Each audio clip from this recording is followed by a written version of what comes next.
What's up, everybody? Welcome back to the Auburn Daily Show, the Monday edition of the Auburn Daily Show. I'm Dylan Larck at your boy the Tank on Twitter. Not joined today by Lance Daw, which is a rare occurrence because I'm usually always on the show with Lance, but he couldn't make it, so y'all are just Jay chilling with me on the, I believe, 3 eves of the NFL draft, which takes place on Thursday, April 27th, which is going to be a lot of fun. As you see, I am repping my team, the Carolina Panthers, as they prepare to hopefully draft our QB of the future, whether that be CJ Stroud or Bryce Young. And if you know me very well, you know I will only take one of those two guys. But yeah, we're going to talk about Auburn football and Auburn basketball and give a little update on the transfer portal for both sports. And to get it started off, we're going to talk about an Auburn Tiger that transferred out, I believe, last week on Friday, I believe, either Friday or Saturday, whenever the transfer portal first opened back up. Tarvarius Dawson has announced his transfer destination, and he is going to be a Bearcat of Cincinnati.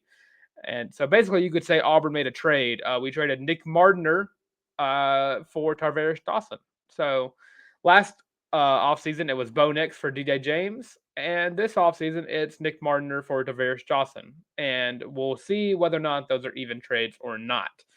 But yeah, just to get looking at it and use Cincinnati as more of a leeway to talk about our next player, Jaheim Thomas and Jaden Muskrat.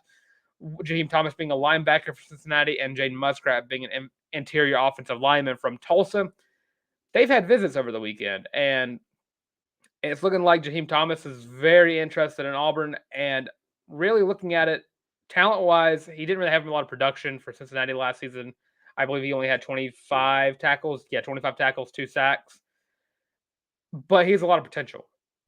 And so much potential that I think that if he transferred to Auburn, he would be an immediate starter right away. And if you've ever heard me talk about the linebacker core, whether on this show or on the College Loop podcast College Loop podcast, there we go, which I also host, you know that I'm not very high on the Auburn linebackers. Not one bit. They're a position that I think is one of the lowest on the team. Correction on the tackle thing. 25 solo tackles. Didn't read that. 70 total tackles last season for Cincinnati. There we go. I thought that was a little low. But yeah, just to go into it, yeah, I just linebacker core is just not it. Uh, the only guy I really had a lot of positive things to say about after the A-Day game was Robert Woodyard. And of course, he was running with the first team. So kudos to him for getting that far. But when I looked at it from like Cam Riley, Wesley Steiner, I'm just been so disappointed with those guys. They were supposed to step up last season, they didn't, and it looks like they really haven't gotten any better since Josh Aldrich has come in as the linebackers coach. And then after that, I mean, uh, none of the transfers have really been popping off either. Austin Keys has kind of made a name for himself in like the second team. And maybe he can sneak in the first team if we don't pick up a transfer. But looking at DeMario Tolan has probably been the most disappointing player of the offseason, really. And I think he's really right now. I know it's just a spring. I know it's just an 8-day game, but he doesn't really look like he's getting it at all. And a player that we talked about in length being a comparison to Owen Papo, possessing the same strengths as Papo did and wearing the same number. Papo was able to come into Auburn and immediately be a starter because that's just how good he was. And we thought DeMario Tolan was the same way, and it just turns out he's just not there yet. I think he has the talent, but he definitely does not have the ability to start on this team. And that's where I think Jaheim Thomas comes to play. I think watching him play, I think that he's bigger than Owen Papo was, and he's nowhere near the athletic freak. But I think that he could possess the same qualities that Owen Papo gave to a linebacker core. And I think he's not really the pass coverage type linebacker, which Auburn has really been keying in on, at least the past few seasons.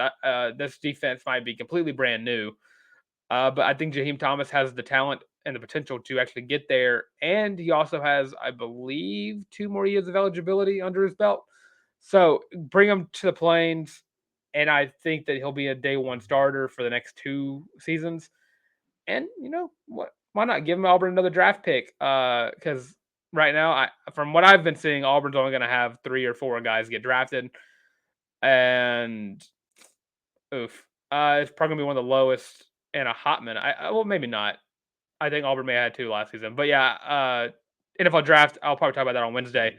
But yeah, to keep it moving and grooving, talk about Jaden Muskrat a little bit. Offensive lineman from Tulsa had a visit or has a visit scheduled, and the obvious ties go to Philip Montgomery from his coaching days at Tulsa. He brought in Dylan Wade to who I believe is now the starting. I don't think he's a left tackle now, and he's from Tulsa. And Phil Montgomery clearly knows the better players from the Tulsa team that he's trying to bring over. And I don't know if Jaden Muskrat would be a starter. I would assume if Phil Montgomery is really hammering in on getting him, I think he could maybe start over Connor Lew and just give Connor Lew another year to develop at center for his collegiate debut next season as a starter. But it just shows that the offensive line just needs more beef.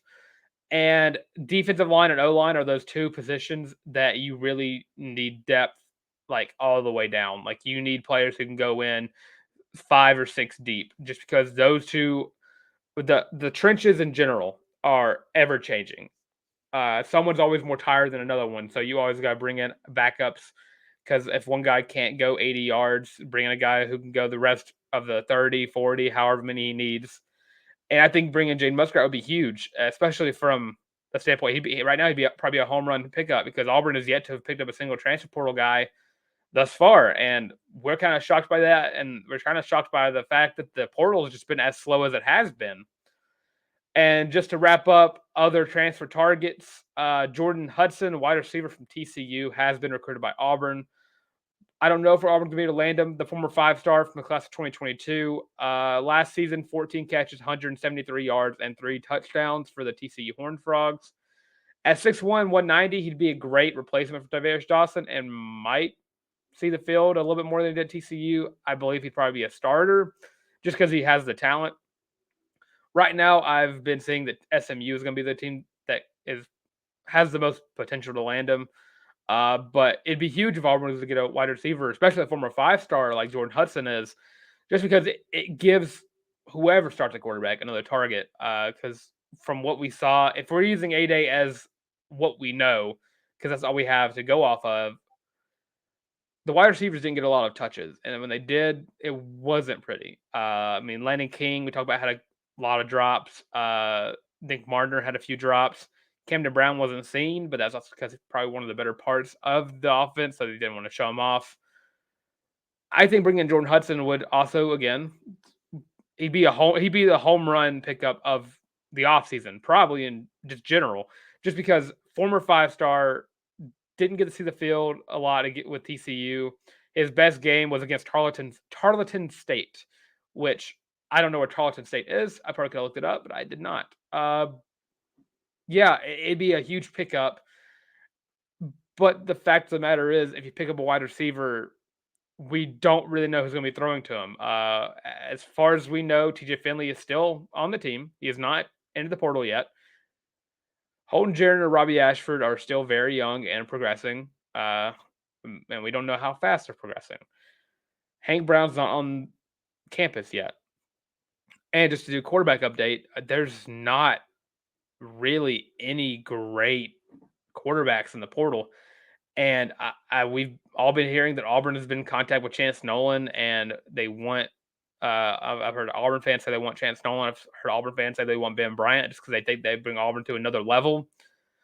I'll be honest with you, there's not a single transfer portal quarterback right now that I can look at and say for a fact would start over Robby Ashford or Holden Jarrett.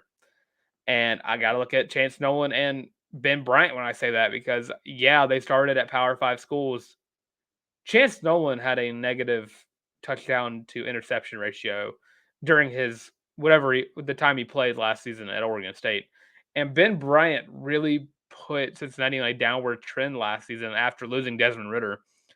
I can't look at either one of these two guys, and yeah, they have more experience than Holden Jarrett and Robby Ashford, but I can't look at them and say, that's an SEC quarterback. That's an Auburn quarterback. I can't. They're just not compatible with the conference, a conference that has been very reliant on the quarterback talent over the past few years. And I can't really say that if you bring in a guy who has 3 years of experience at Oregon State like Chance Nolan, I don't think he would start over Robby Ashford or Holden Geriner. Sorry, Geriner. Sorry, I know I'm saying it wrong, but I've been saying Geriner for 3 or 2 years. I don't think Ben Bryant would. It's the same way Ben Bryant. I look at it from they're not fast, so they can't get out of the pocket if it was to go down. And I think Holden Geriner has that ability. I know it's a little sneaky speed, but he has that. Robby Ashford, of course, has that as well. We saw it last season. And I don't think they have the decision making. I don't think they can't make all the throws on the field. And, if you're throwing 8 interceptions and 7 touchdowns like Chance Nolan did, it's not something you want, especially if you look at it from the fact that both guys basically lost their starting job over the offseason.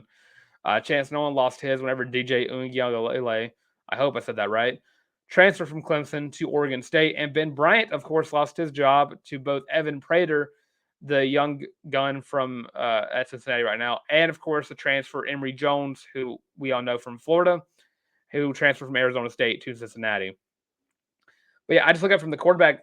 There's not a single home run hit in this entire quarterback transfer portal class. All of them have been picked up. Auburn had opportunities that every guy, Devin Leary, Sam Hartman, and a few others who all have already transferred out, have already found places, and Auburn wasn't listed anywhere. And what's left are a bunch of guys that are probably going to be a little more reliant on the smaller schools, a group of 5 or FCS, because right now there's not a lot of guys that are willing to start day one. I think they're all guys that have not really seen a lot of the field. And another guy to bring up is Harrison Bailey, former Tennessee quarterback who transferred to UNLV after he lost his job to Hendon Hooker. And then his coach gets fired and he goes back into the portal, and he's a grad transfer and he has SEC experience, but not very good SEC experience. I believe he was the last quarterback to start under, I think, Jeremy Pruitt. I don't know if he's the last quarterback to start under Jeremy Pruitt, but he was a Jeremy Pruitt quarterback. I don't think there's a single quarterback right now in the portal that I could start over Holden Geriner or Robby Ashford. And gotta be honest with you, TJ Finley, I, they're on pace with TJ Finley, Chance Nolan, and Ben Bryant both. I don't know if TJ Finley would lose the job to either one of those 2 guys. That's just my 2 cents on the quarterback room, or the quarterback transfers right now. Before we get started with basketball, let's talk about our sponsor, Prize Picks. This season, Auburn Daily's partnered with Prize Picks for some fun and variety to the picks for 2023. Prize Picks is a free app that allows you to choose any 2, 3, 4, 5, or 6 players from any sport in your wagers, predict the over or under for the next game, and win big prizes if they do well. They have flex options as well, where you can still get paid on winning only 3 of 5 or 2 of 3, and you can have multiple sports in the same parlay. Best of all, you can use promo code Auburn to receive double on your first deposit, up to $100 on your first deposit. That's promo code Auburn for double your first deposit. And make sure baseball season is still going hot and heavy, both MLB and college baseball. I don't know if you can also probably bet on softball too, but make sure to use promo code Auburn. It's AUBURN to get double your first deposit.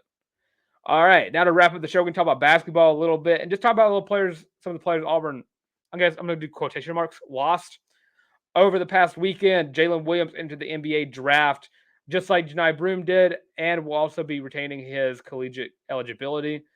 And also lost a commitment of LeBaron Philon, the Alabama Player of the Year, and the number 1 player from the state of Alabama, 6'4" guard. Second commitment Auburn has lost in the past week after Peyton Marshall.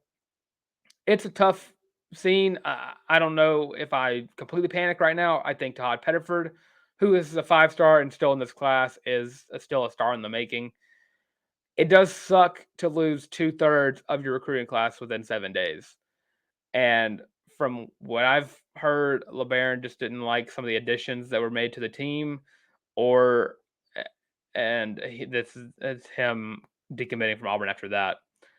But yeah, recruiting's not over with. You can probably bring him back. You probably bring Peyton Marshall too. I don't know how much of the West Flanagan or addition of Denver Jones added to the team. affected anything, but uh, just move on.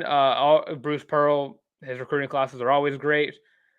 So just fun. Hope I don't know if you can replace how good LeBaron Philon is or how tall Peyton Marshall is, but hopefully the transfer portal is still going to go pretty hot and heavy for basketball. But to bring up some players Auburn has been tr- recruiting and recruited, Matthew Cleveland has his sights on Auburn after listing them in his top three. The former Florida State guard, the 6'7" Florida State guard, that is, averaged 13.8 points per game and 7.4 rebounds. And good news, shot 35% from the 3-point line.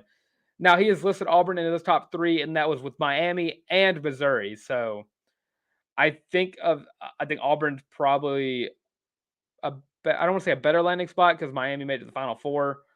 But it'd be a pretty huge addition to a team that desperately needs a three-man on this team. And speaking of that same position, I mean, Chaney Johnson transferred from to Auburn from UA of Huntsville, and big pickup for that too. 6'7" guard slash forward, two-way player, averaged 15.3 points per game at Huntsville, and shot 30% from the 3-point line.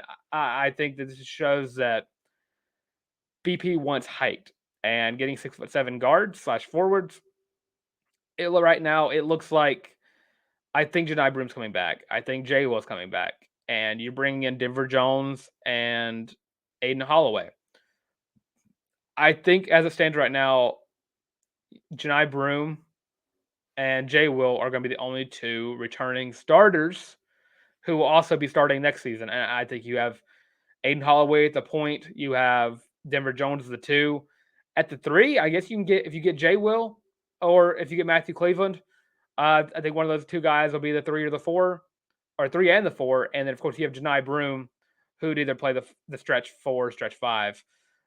Because unless Auburn could bring in a guy who's like 7 foot tall, it looks like if you bring in Matthew Cleveland, the starting lineup is right there. You just got to sit there and hope and pray that Jay Will doesn't get drafted or he comes back. Because I think of the 3 players that have entered the draft, I think Jaylin Williams is probably the most likely to get drafted out of the 3 between Wendell Green and Janai Broom. But if you bring back Janai Broom, you can have him at the 4. That's what he wants to play. That's what he is better at, to be honest with you. But I don't know if Auburn has been recruiting any centers. I probably, if I go deep diving, I'd probably find a couple of guys Auburn could get. But right now, it looks like if Janai Broom comes back, he would play that stretched 4. And it puts Auburn in a more offensive state of mind. You have Aiden Holloway, who is a lights-out shooter. Denver Jones probably gives you the same ability, or it gives you more offensive ability than Zeb Jasper could, and maybe on the same path defensively. But no one can ever touch Zeb Jasper's defensive ability, that is. And then the 3 and the 4, you either have, if you bring back Jay Will, you probably have Matthew Cleveland at the 3, Jay Will at the 4, and then you wrap up with Janai Broom at the 5. And that's just saying if Auburn doesn't get their own 5.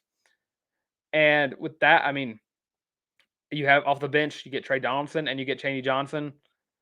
Alan Flanagan might be returning, is what we think. So overall, it'd be a pretty good roster, and a roster that I think could outperform what last year's team did. But yeah, with that, leave in the comments. What is your starting lineup thus far for Auburn basketball in the 2022 season, or 2023, 2024 season? There we go. And who do you want Auburn to pick up for the transfer portal at quarterback? Just because I want to know that. But yeah, I'm Dylan Larck at You Boy the Tank on Twitter. Catch me on the Wednesday edition of the Auburn Daily Show with Harrison Tarr, where we'll probably be talking about some NFL draft stuff. And go check me out on the College Loop podcast, this at the College Loop, literally everywhere. And we'll be coming out with a show tomorrow, also talking about the transfer portal and Auburn sports as well. With all that being said, it's been the Auburn Daily Show.